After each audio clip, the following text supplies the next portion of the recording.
These are the doctors and nurses who swore an oath to protect life, and then used that oath as a weapon.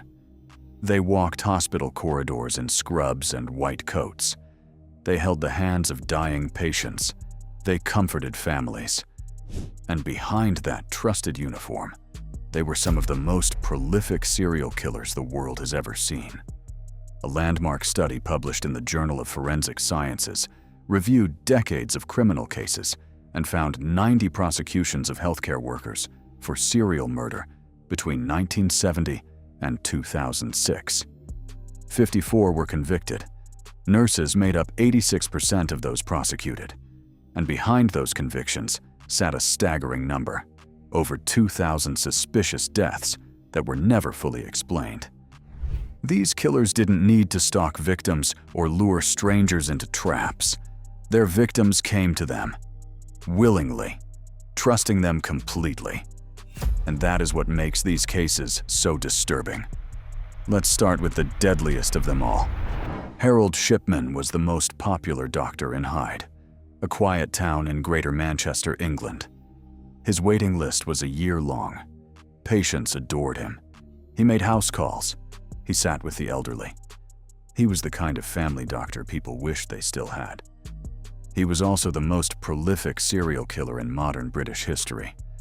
Between the mid-1970s and 1998, Shipman murdered his patients with lethal injections of diamorphine, medical-grade heroin. He would visit them at home, administer the injection, wait for them to die, then sign the death certificate himself, listing natural causes. He falsified medical records to cover his tracks. And for over 2 decades, nobody stopped him. It was greed that finally brought him down. In 1998, he forged the will of his last victim, 81-year-old Kathleen Grundy, directing her entire estate to himself. Her daughter, a solicitor named Angela Woodruff, immediately knew something was wrong. She contacted the police. Grundy's body was exhumed. Toxicology found lethal levels of morphine.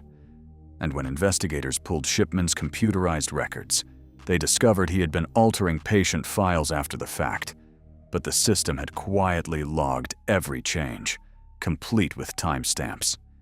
He was convicted of 15 murders in January 2000 and sentenced to life in prison.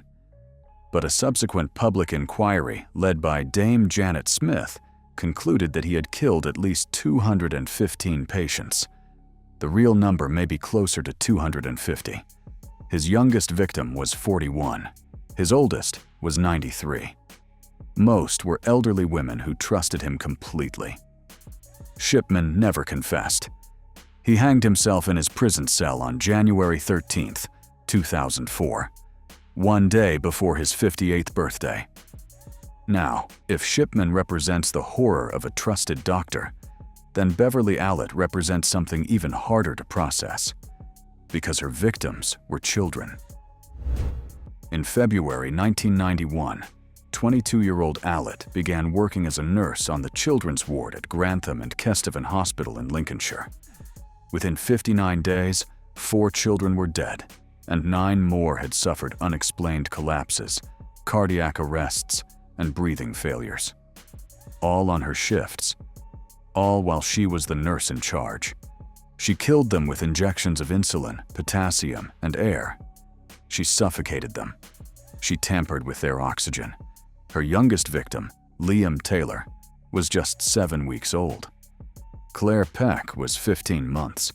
What made it even more chilling was what she did between attacks. She comforted the parents. She attended the funerals. She even became the godmother of a surviving twin, a baby girl named Katie Phillips, whose twin sister Becky she had murdered just weeks earlier. Allitt was diagnosed with Munchausen syndrome by proxy, a condition where a caregiver deliberately harms someone in their care to gain attention and sympathy. She was convicted in 1993 of 4 murders, 3 attempted murders, and 6 counts of grievous bodily harm. She received 13 life sentences and remains detained in Rampton Secure Hospital. But here's the thing that should haunt every parent who has ever handed their child to a hospital nurse. the warning signs were there. Staff noticed the pattern, and for weeks, nothing was done. That same pattern, suspicion ignored, alarm bells silenced, plays out in almost every one of these cases. And nowhere more devastatingly than in the story of Charles Cullen. Cullen was a registered nurse who worked at 9 hospitals and 1 nursing home across New Jersey and Pennsylvania over the course of 16 years. During that time, he killed patients by injecting lethal doses of digoxin, insulin, and other medications into their IV bags. He confessed to 29 murders. Investigators believe the real number could be in the hundreds, potentially making him the most prolific serial killer in American history. And the most damning part of his story isn't what he did. It's what the hospitals didn't do. Multiple institutions suspected something was wrong. They noticed unusual death rates on his shifts. They flagged irregular medication access. And instead of calling the police, they let him resign quietly and gave him a clean reference. Because they were more afraid of a lawsuit than of a serial killer.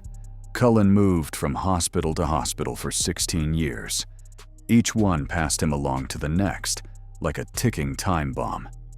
It was only when a nurse named Amy Loughran cooperated with detectives in 2003, even wearing a wire, that Cullen was finally caught. Dispensing machine records proved he had been ordering drugs he had no reason to use for patients who were not his. He was sentenced to 11 consecutive life terms. He will never be eligible for parole. But if Cullen killed for reasons that remain psychologically murky, the final case on this list had a motive that was almost grotesquely simple. Niels Högel wanted to be a hero. Högel was a nurse at 2 hospitals in northern Germany, the Oldenburg Clinic and the Delmenhorst Hospital. Between 2000 and 2005, he injected patients with drugs that would trigger cardiac arrest.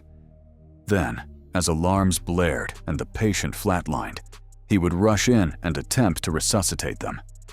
If it worked, he was the savior.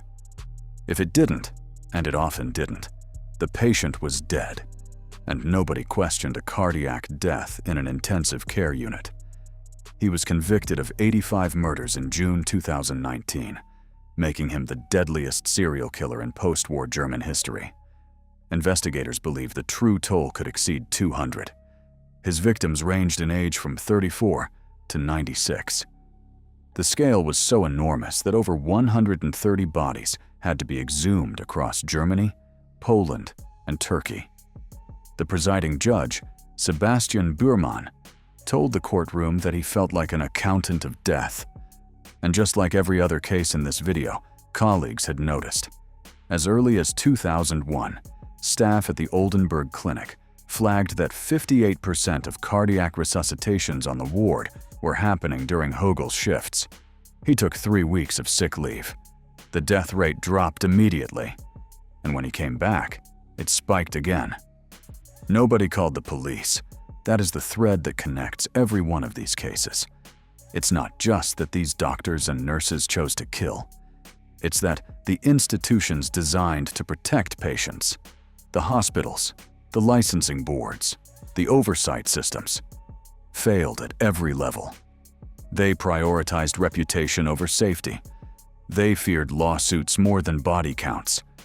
And they passed these killers along, one reference letter at a time, until someone outside the system finally forced the truth into the open.